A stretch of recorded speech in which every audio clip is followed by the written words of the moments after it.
Mas makakabuti kung susuko ka na lang. Ama.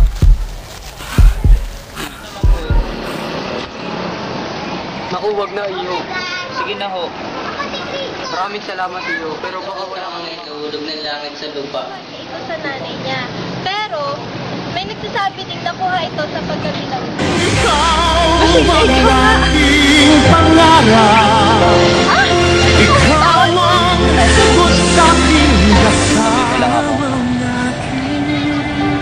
Kayo, maaring maganda ang inyong opinion, subalit hindi namin magagawa iyon.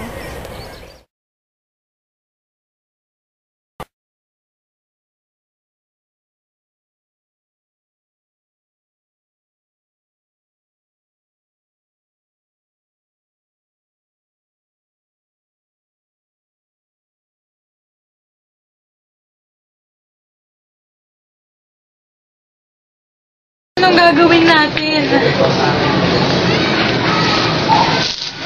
Ikaw ba si Huli? Ako nga po, senyora.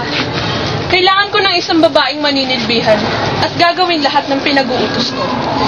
Ito ang malaking salapi. Alam kong kailangan mo ng ganyang kalaking salapi.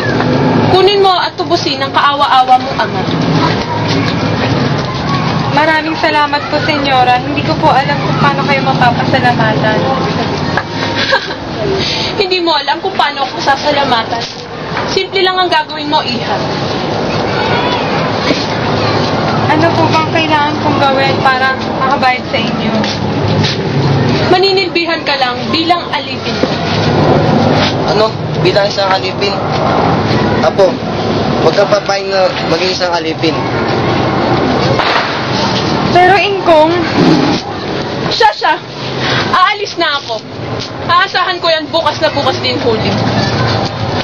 At maninilbihan ka sa akin. Maliwanag.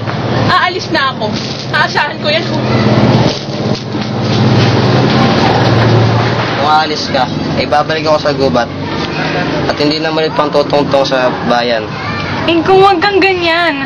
Ginagawa ko ito para makuha natin si Itay. Pero kung pati ikaw ay mawawala, hindi ko na kaya pa. Patawarin mo ako, Iya.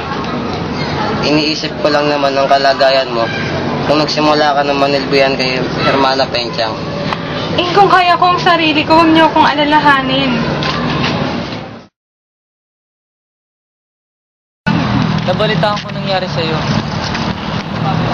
Basilio, nahihirapan na ako. Hindi ko na kaya. Alam kong hirap na hirap ka na, mahal ko. Pero kailangan kayanin mo. Para sa'yo, para sa Ingkong at Itay mo, para sa atin. Ngunit, Basilio, kailangan na nating itigil ang ating nararamdaman para sa isa't isa. Pero bakit? Dahil magiging alipin na ako. Ngunit hindi ka alipin. Magiging alipin din ako.